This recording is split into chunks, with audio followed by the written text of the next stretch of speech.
بسم اللہ الرحمن الرحیم۔ شیطان کو جاننے سے پہلے ہمیں یہ جاننا پڑے گا کہ آخر وہ ہمارا دشمن بنا کیوں، اس کا کیا بیک گراؤنڈ ہے، کب سے وہ ہمارے پیچھے پڑا ہوا ہے۔ اصل میں شیطان جو ہے وہ ایک بڑا وائڈ ورڈ ہے۔ شیطان صرف جن کے بارے میں نہیں آتا، بلکہ شیطان سے مراد وہ انسان بھی ہے جو سرکش ہے، جس کے بارے میں اللہ تعالیٰ قرآن میں فرماتے ہیں کہ ہم نے ہر نبی کے لیے انسانوں اور جنوں میں سے شیطانوں کو دشمن بنا دیا ہے۔ سورۃ الانعام آیت نمبر 112 میں آتا ہے۔ تو اس کا مطلب ہے کہ نہ صرف شیطان جو ہیں جو نبی کے دشمن تھے وہ جنات تھے، بلکہ انسانوں میں سے بھی موجود تھے، تو انسان بھی شیطان کے زمرے میں آتا ہے۔ پھر اس کے علاوہ یہ کہ جو شیطان ہے وہ جو بھی چیلنج چلتا ہے تو وہ کبھی کبھی انسانوں کو بھی اپنے رستے پہ استعمال کرتا ہے، یعنی اپنے کام نکلوانے کے لیے ہمارے آس پاس کے جو سرکش لوگ ہوتے ہیں ان کو اپنا اعلیٰ کار بنا کے استعمال کرتا ہے۔ کچھ چیزیں وہ بائی ہینڈ نہیں کر سکتا تو کسی اور کے ہاتھ سے کرواتا ہے، کسی اور کے دل میں خیال ڈالتا ہے، تو اس طرح سے بھی وہ ورک کرتا ہے۔ لیکن وہ کرتا کیوں ہے ایسے، اور ہماری اس کیا دشمنی ہے؟ اس کی دشمنی اصل میں ہم سے اس طرح سے ہوئی کہ سب سے پہلے جو ہمارے والد تھے آدم علیہ السلام،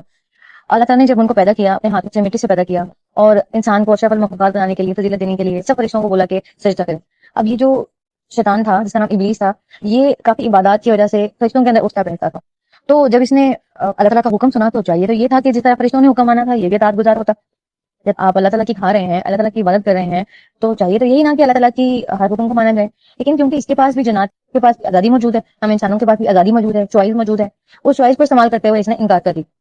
جس کی وجہ سے اس کو اللہ تعالیٰ کی ڈانٹ سننی پڑی۔ اللہ تعالیٰ نے اس کو فرشتوں کے صف میں سے نکال دیا، اس کو جنت میں سے نکال دیا، اس کو آسمانوں سے اتار دیا اور اس کے لیے فرما دیا کہ تو یہاں سے نکل جا، تو مردود ہے۔ سورت جو ہے الحجر میں آتا ہے قَالَ فَاخْرُجْ مِنْهَا فَإِنَّكَ رَجِيمٌ، تو یہاں سے نکل جا، تو مردود ہے۔ اللہ تعالیٰ نے اس کو نکال دیا، اور اس نکالے جانے کی وجہ سے اس نے بجائے اس کے کہ اپنی غلطی کو دیکھتا کہ مجھے کیوں نکالا گیا، اکثریت کی انسانوں کی یا شیطانوں کی جو خصلت ہے، جو سرکش ہوتے ہیں، وہ ہمیشہ اپنی غلطی نہیں دیکھتے، وہ اس بندے کو بلیم کرتے ہیں جس کی وجہ سے وہ کام ہوا ہوتا ہے۔ یعنی غلطی خود کی ہوتی ہے، لیکن جس کی وجہ سے ان کو کیا گیا ہوتا ہے، نکالا گیا ہوتا ہے، اس سے بدلہ لینے کے پیچھے پڑ جاتے ہیں، یعنی بدلے کی آگ اپنے دل میں جلا لیتے ہیں لیکن اپنی غلطی کو نہیں دیکھتے۔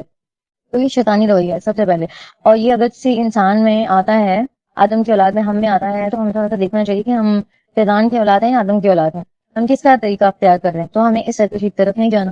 آدم علیہ السلام سے بھی اس نے یہی حسد و کینہ جو تھا اس کو شروع کیا اور ٹھان لی کہ میں تو اب اس کی اولاد وہ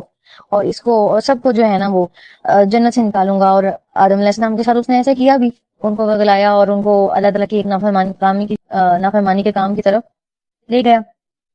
نافرمانی ہونے کی وجہ سے اللہ تعالیٰ نے ان کو بھی وقتی طور پہ ایک سزا دی کہ ان کے جسم کے اوپر سے لباس اتر گیا، لیکن وہ اپنے جسم پر جنت کے پتے لپیٹنے لگے، توبہ کرنے لگے، تو اللہ تعالیٰ نے توبہ کی قبول کر لی۔ لیکن ہوا یہ کہ اس کی جو دشمنی تھی وہ اتنی طول پکڑ گئی کہ اس نے اللہ سے مہلت مانگ لی، اور اس مہلت کی وجہ سے اللہ تعالیٰ نے قرآن مجید میں اللہ تعالیٰ فرماتے ہیں سورۃ الفجر میں ہی کہ اس نے کہا کہ ربی فانظرنی الی یوم یبعثون، اللہ تعالیٰ مجھے قیامت کے دن تک مہلت دے دیں، اور اللہ تعالیٰ نے ان کو مہلت دے دی۔ اس سے پتہ چلتا ہے کہ اللہ تعالیٰ تو شیطان کی دعا بھی سنتے ہیں، تو ہمیں تو دعا مانگنے میں کوئی تاخیر کرنی ہی نہیں چاہیے کہ اللہ تعالیٰ پتہ نہیں ہماری سنیں گے کہ نہیں، یہ شیطانی وسوسہ ہوتا ہے۔ تو جو بھی کام آپ شیطان کے ساتھ دیکھیں گے اس سے آپ نے سیکھتے جانا ہے کہ یہ کام ہم نے نہیں کرنا، یہ اس سے ہمیں کیا سیکھنے کو ملتا ہے، ٹھیک ہے۔ تو اس نے جو ہے وہ ایک دعویٰ کیا کہ ربی بما اغویتنی لأزینن لہم فی الارض، میں ان کو زمین میں بہت ساری جو ہیں ان کی جو دل پسند کی چیزیں ہوں گی ان کو خوبصورت بنا کے دکھاؤں گا کہ اتنی زیادہ خوبصورتی کی وجہ سے میں ان کو بہکا دوں گا کہ یہ اپنے نفس کی غلامی کے پیچھے پڑ جائیں، یعنی اپنی ہی دل کی باتیں مانتے رہیں اور اللہ تعالیٰ کی عبادت سے ہٹ جائیں، سوائے الہ عبادت منہم المخلصین، اللہ کے جو مخلص بندے ہیں وہ ان کے ہاتھ نہیں چڑھیں گے، نہ ہی انسانی جنات کے نہ ہی سرکش جنات کے۔ اب کیسے مخلص بنا جائے اور کون سے طریقے ہیں جن سے ہم بچ سکتے ہیں اور مخلص بن سکتے ہیں، مطلب تو اس کے لیے ہمیں وہ طریقے جاننے پڑیں گے۔ سب سے پہلے تو ہمیں ان کی کمزوریاں جاننی پڑیں گی اور اپنی جو قوت ہے وہ جاننی پڑے گی کہ کون سے ایسے طریقے ہیں جس کو اختیار کر کے ہم اس کے وار سے بچ سکتے ہیں، اپنے آپ کو اسٹرانگ کر سکتے ہیں۔